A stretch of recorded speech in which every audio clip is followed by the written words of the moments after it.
Muy buenos días. Muy buenos días a ti y a todos tus radioescuchas y para tratar este tema, pues que es un tema de mucha actualidad. Gracias por estar con nosotros, gracias por haber aceptado nuestra invitación. Si no llueve, no hay energía, parece ser la lógica. Es natural pensar que en esta época del año estemos habituados, se presenten problemas de agua o comenzamos a sentir los efectos del calentamiento global. Yo creo que son ambas cosas. Estamos sintiendo los problemas digamos, de las lluvias, pero también está acelerándose los impactos del calentamiento global. Hoy día, por ejemplo, esto lo podemos ver con el nivel lagunar que ha bajado, ha descendido solo en lo que respecta, por ejemplo, a la cuenca alta del río Rímac, ha bajado un 16% en los últimos 3 años, y eso realmente es preocupante. En solo 3 años, así es, 16%. Así es, ha bajado, efectivamente. Entonces, déjeme sacar cuentas. En 6 años, 32%, siguiendo una lógica matemática simple. En 12 años, hablamos de 24% de descenso del agua. O sea, Lima en 50 años está condenada a secarse. No en 50 años, yo creo que mucho más antes. Ahora, sí, efectivamente, todos los pronósticos dan cuenta que va a haber problemas terribles respecto del agua, no solamente para Lima y Callao, sino también para todas las ciudades grandes de nuestra patria. Ahora, hay que tomar decisiones. Hay que tomar decisiones. Yo creo que se han tomado algunas decisiones, aunque un poco tarde, pero se han tomado. ¿Cuáles son? Por ejemplo, se han tomado decisiones, primero, para crear un sistema nacional de recursos hídricos. Creo que la idea allí es tener una autoridad única del agua. Creo que se ha avanzado mucho en eso, sobre todo para revalorar el aspecto de cuenca, ¿no? Para darle forma a 158 autoridades de cuenca en todo el país. Yo creo que para poder mirar lo que significa, digamos, la real demanda de agua, hoy día no sabemos cuál es la real demanda hídrica que necesita el país. Por eso es que, digamos, ocurren estos sucesos que están vinculados con la energía, ¿no? Entonces, por eso es que tenemos que estar recurriendo a medidas extraordinarias. Lo que ha hecho en las últimas semanas, por ejemplo, Edegel, que es la empresa que genera energía en Lima, ha tenido que utilizar las aguas de reserva para abastecimiento de agua de Lima, por ejemplo, ¿no? ¿Por qué? Porque no existe una real información sobre la demanda de agua que necesita la ciudad. No hay datos. Entonces, un problema que está asociado con la escasez de agua también es que hay una escasez de datos. Entonces, eso también es preocupante. Por eso, una de las primeras cosas, junto con todas estas medidas, es que necesitamos complementariamente tomar decisiones para tener un buen sistema de información hídrica. Eso no hay en el país. En la cuenca del Rímac a su perfección, ¿no saben exactamente cuáles son los problemas de agua? Sí, yo me temo que esa información no está todavía muy precisada, muy sistematizada. Yo me he reunido con muchos funcionarios, hay, digamos, tendencias, hay pronósticos, pero no hay información. Y es que también está ocurriendo algo. Nuestra institución CENAMI no nos proporciona datos de buena calidad, y si las tiene también desactualizadas, y si las tiene nos cobra demasiado. Entonces tenemos que fortalecer el CENAMI. El CENAMI es la entidad que nos debe proporcionar todos los días información sobre demanda hídrica, sobre desglaciación, sobre el estado de las lagunas en el país. Esa información tenemos que trabajar. Lamentamos que todavía no estamos trabajando ese tema, por eso un elemento muy importante que tiene que trabajar ahora la nueva Autoridad Nacional del Agua es comenzar a trabajar todo un sistema de información hídrica. Creo que el país necesita ese dato. Hoy día, por ejemplo, le pongo un caso muy concreto. Sedapal, la empresa de todos los limeños y chalacos, tiene 48% de agua que no puede facturar. Entonces, una pregunta asociada a esto, y entonces, ¿qué está pasando?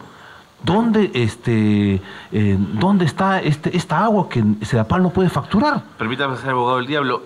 El tema que no se pueda facturar, ¿cuál es su relación con el hecho que no hay agua? Porque finalmente es un problema económico. El agua siempre terminará faltando, se facture o no se facture. Sí, pero para poder para poder invertir en las cuencas altas, para sembrar agua, para cosechar agua, para optimizar los sistemas de riego en las cuencas altas, necesitamos recursos, ¿Qué y uno de los problemas que agua? no tiene, y una cosa que no tiene Sedapal son recursos.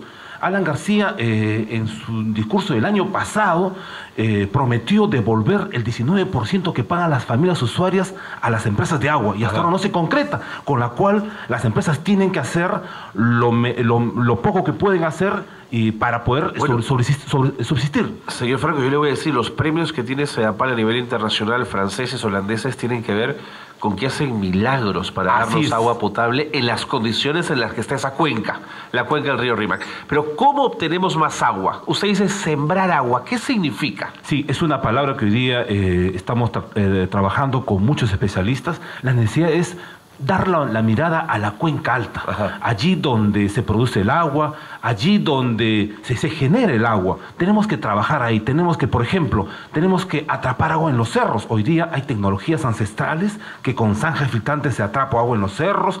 Es posible, por ejemplo, represar el agua antes que llegue al mar.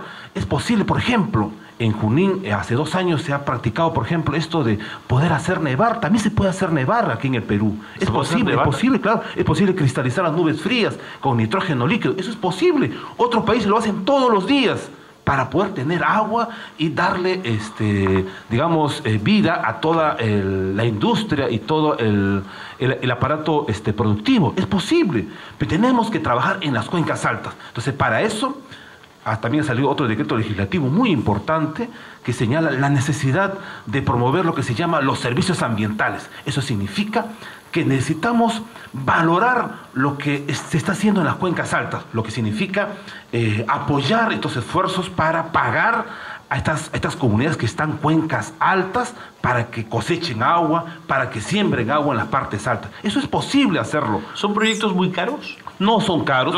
Por ejemplo, ancestralmente ya nuestra sociedad andina sembraba agua con los andenes, pero hoy día los andenes pues son hoy día monumentos, cuando otros países lo utilizan pues para hacer potencia alimenticia. Necesitamos revalorar los andenes, necesitamos cosechar agua, necesitamos atrapar agua, necesitamos, forestar. Los árboles hoy día significa un elemento importante para atrapar nieblas, por ejemplo. Necesitamos forestar en las partes altas, necesitamos trabajar las partes altas. La agricultura que está en la parte alta consume demasiada agua, entonces necesitamos optimizar los sistemas de riego en las partes altas. Necesitamos lograr que el agua finalmente pueda ser visto de esta manera, para poder abastecer agua a Lima. Pero no solamente eso, necesitamos también reformar el sector saneamiento. Hoy día, por ejemplo, las empresas como Sedapal, como usted ha dicho muy bien, hacen milagros, tienen deudas, por ejemplo con Fonave, le deben a Fonave más de $1.000 millones. Entonces, ¿qué cosa hay que hacer? Hay que capitalizar esas deudas, hay que buscar resolverlas esas deudas. Hay que ordenar la casa. Para poder hacerla más eficiente. Finalmente me quedan 2 minutos, señor Franco. Siempre se ha hablado del famoso trasvase del Mantaro para Lima. Los trasvases, yo siempre he entendido que son proyectos muy caros y son proyectos ambiciosos, porque significa trasladar agua de una cuenca a otra, y probablemente cuencas no muy cercanas, sino que están a miles de kilómetros de distancia, si no es a más. ¿Qué hacer con los trasvases? ¿Son una buena fórmula? Bueno, yo tengo mis críticas a estas fórmulas, creo que no ayudan a resolver los problemas, sobre todo en condiciones de escasez y de cambio climático, porque también estas aguas, me refiero a estas aguas de comunidades campesinas, también la necesitan. Entonces, lo que tenemos que hacer, creo que acá en Lima, es ponernos de acuerdo con una reforma de saneamiento, con capitalización de deuda. Necesitamos ahorrar agua. Necesitamos hoy día, por ejemplo, invertir. Sedapal tomó una buena decisión. Vamos a desalinizar agua de mar. Creo que por ahí hay que trabajar también. Necesitamos ahorrar, necesitamos cambiar todos estos sistemas, estos inodoros que, por ejemplo, por jalar solo la palanquita, botamos 15 litros de agua tratada, que nos cuesta todos los limeños, muchísimo. Creo que tenemos que trabajar en ese tema. De acuerdo. Tenemos que hacer esfuerzos, tenemos que valorar el tema de, digamos, de las inversiones. CEDAPAL, por ejemplo, hoy día está trabajando el tema de inversión privada. Creo que hay que trabajar mucho lo que significa el impacto tarifario, por ejemplo, de esto también. Necesitamos trabajar diversos temas. Sí, mi temor es que mucha gente sienta que ya no hay nada que hacer, que el calentamiento global es más fuerte, es una decisión además que no nos compete a nosotros, es global, como dice la palabra, y poco tenemos que hacer, pero ojalá esfuerzos como los que plantea el señor Franco esta mañana, de cuidar el agua, de hacerla más eficiente, tengan un mejor futuro. Señor Franco, gracias por haber estado con nosotros, ha sido sin duda leccionador haberlo escuchado. Será hasta la próxima. Gracias. Ha sido el señor Carlos Franco, experto en gestión de agua y secretario general de la Asociación Con Agua y Vida. Hacemos una pausa. Hola, ¿qué tal? Te saludo.